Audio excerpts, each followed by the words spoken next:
I mean, I obviously like it when it goes my way, but I know it's a loaded question, but, I think it's important to hear both sides. We know what Ross Whyte would yeah, think, but what do you think? obviously, yeah.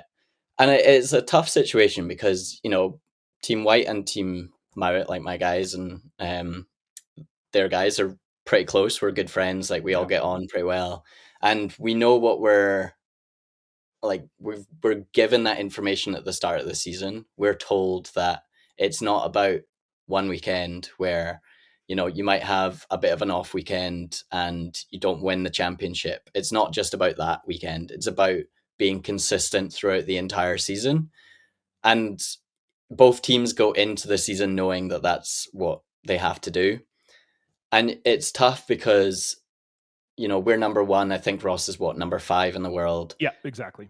We're I don't. Is there two Canadian? Like maybe third and fourth are Canadians as well. Yeah. So it's tough when there's two teams that are so close in the world rankings that are competing for this.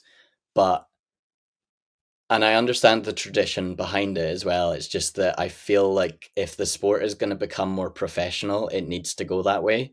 Where like we were told when it became a selection, like 3 or 4, maybe 5 years ago, that it's because UK sport need to guarantee their funding basically. So we don't think we would get as much funding if we hosted one event or a national event in one weekend and whoever won got to go, because there could be an upset and then that team might not do great at the world championship and then our funding goes down.